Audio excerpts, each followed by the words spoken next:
Hello and welcome back to Peter and Sylvia talking about mental health in general and mental health in business in particular. We're picking up on something we've talked about before, and it's called trauma, it's called bullying. I read a very interesting post today on LinkedIn about workplace PTSD.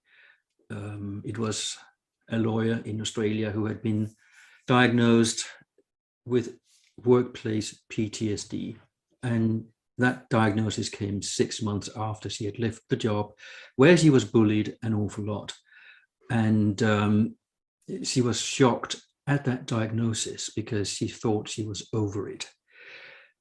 So let's talk about what does bullying do to people. We've talked about before who the bullies are, but what actually are the consequences of bullying in the workplace? Goodness, where do we start? It's interesting in that article where the person wasn't aware of the impact until getting a diagnosis 6 months later, because as we both know, to actually get a diagnosis, one has to fulfill quite a few very strenuous criteria. And I think we've spoken about this before, haven't we, where a lot of people will use the terminology without fully appreciating the impact and what that means to have that diagnosis. So bullying, I suppose that the question is, what is bullying? And a lot of the time I think people don't realise what bullying is. It's interesting in the UK that bullying, technically, if you look up all the different laws, bullying doesn't fulfil any, it's not against the law, but harassment is. But where is bullying? Where is harassment? Most organisations, or I'd like to think all organisations, will have a handbook to actually identify what bullying and what harassment is. At the same time, as we've spoken before, Peter, that what constitutes bullying may be different to what someone else will constitute bullying. But from experience, what it can do, or the effect of it, it really can affect our self-esteem, our self-worth, our purpose, and can go really deep to the core, our core sense of self. Am I worthy? I'm no good. I'm a failure. What will people think of me? What's going on? It can really go really deep to the core of our own way of being, the way we think about ourselves, and of course that can have a huge effect on everything that we do, how we think, walk, talk, move, act, how we behave, how we respond. Do we talk? Do we become reclusive? Do we become more argumentative? It can have such a huge ripple effect on our physiology, our whole sense of self. And that is something we don't experience overnight. No. It creeps up on us. And if we just go back to the definition of bullying and harassment, why one is against the law and one doesn't seem to be, it doesn't mean that it's legal, it just means it's bad behavior. Harassment is when the characteristics of your person are being attacked, such as your sex, your skin color, your religion, your physical appearance, that sort of thing is harassment. Bullying is pretty much someone just having it in for you for whatever reason. And can you be a bully just because you're a bad manager? Yes, you can. But it's typically one person who's being singled out.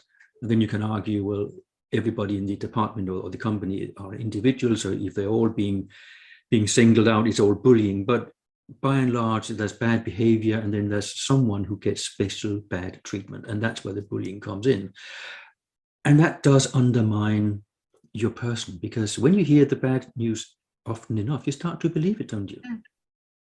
So if you're told that you're no good, if information is being withheld, if you're always left behind, not invited out for lunch, ignored and given all the dirty jobs and all the impossible jobs and the wrong deadlines, that sort of thing, you start to believe that you are at fault, that you're not good enough.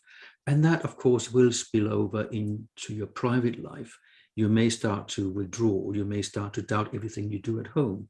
Can't even do the cooking anymore. Can't even do the hoovering. Can't even read my kids a good night story. Something along those lines.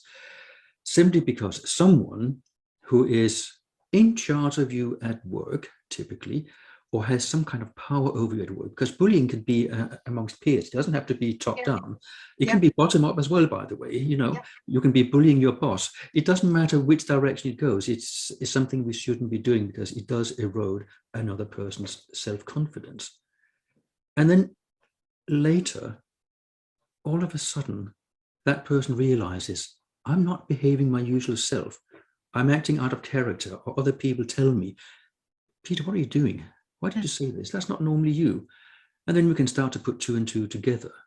I mean, you've been bullied at work. I've been bullied at work. And I had to leave because I was becoming that kind of negative person myself, and I didn't like it. But there was just no other way for me to deal with the situation at the time than to resign. Bullying, a couple of other things has popped up for me while you were talking there. When we're being bullied, it can be very isolating, a very lonely place. I was bullied when I was a kid at school for being fat. And again, that leaves you feeling that you're not good enough, and affects your social interaction and how you communicate people. I grew up then being the really quiet kid, the introverted kid. So that all affected my development as a child. In the workplace, the first time that I experienced, although I didn't know at the time it was bullying, I just felt that same sense of when I was a kid, but it turned out to be being bullied. And then I actually developed a voice by then.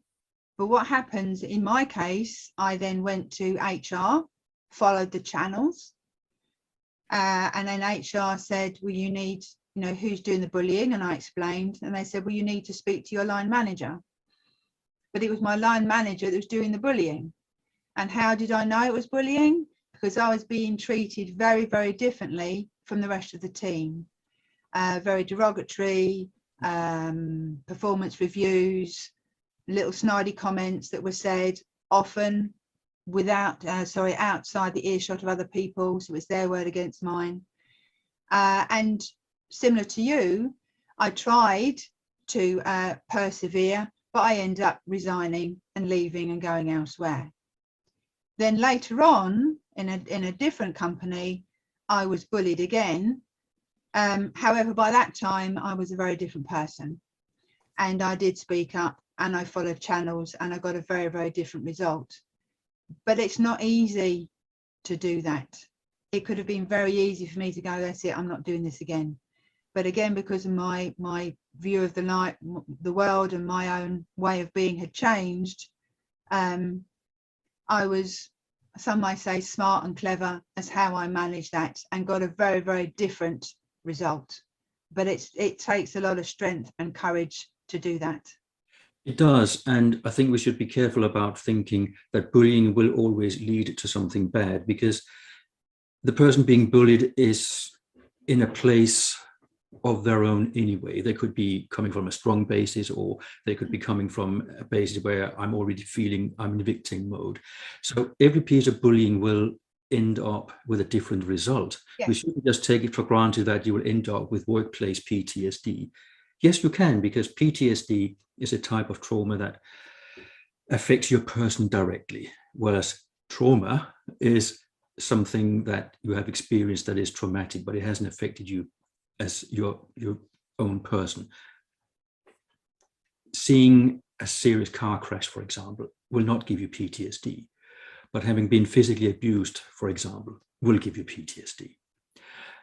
And there's always, I know we're talking about different types of trauma here and what can lead up to it.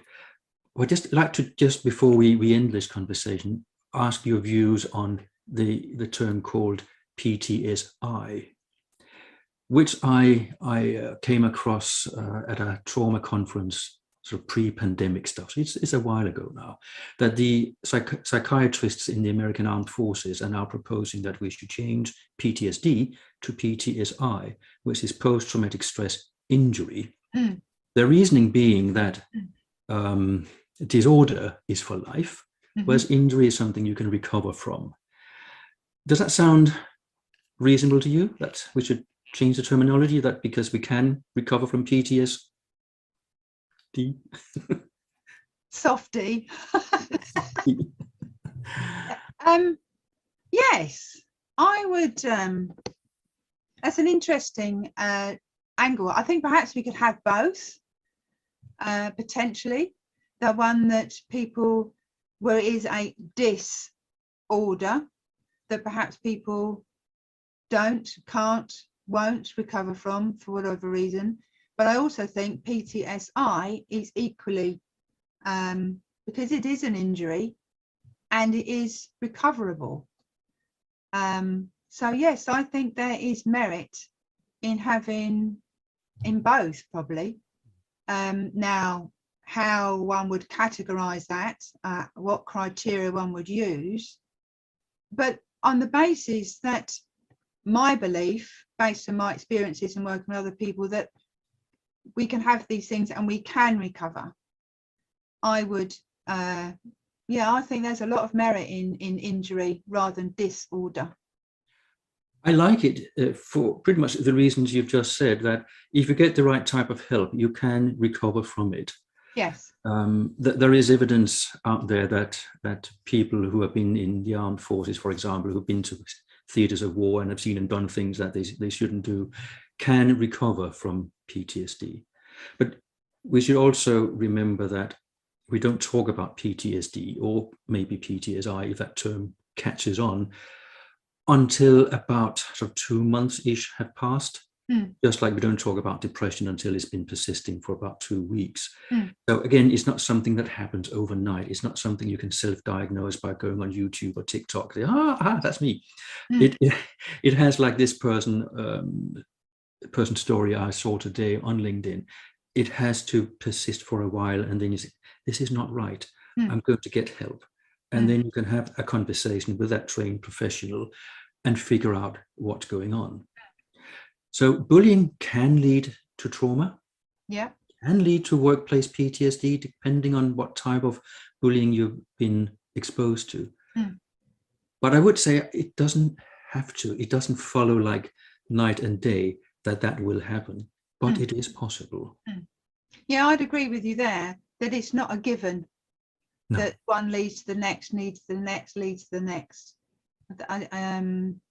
And I think for people to understand, even if they are diagnosed with PTSD or PTSI, it's not always, and I think that's breaking those myths, debunking those myths that once you have it forever. To your point, if we have the right or correct or appropriate support, as for example in depression, the Mental Health Foundation cites that 70% of people make a full recovery. I think that's one of the misperceptions or myths that people generally have, in my opinion, is that once I'm diagnosed with that, I have it for life. It's not always the case. You know, with the right support, we can recover and or manage, as you would with many physical long-term conditions. We recover from them or we manage them going forward. But I do think that it's for people to recognise it's not that linear process. Yeah. Always, definitely. So if you have had experiences, those of you watching this, with PTSD, think about PTSI. What are your views on this? What are your bullying experiences? What did that lead to, if anything? Let us know what you think. You've heard our thoughts, and it'll be good to see your thoughts and comments in the box below. Take care and see you later. Thank you. Bye-bye.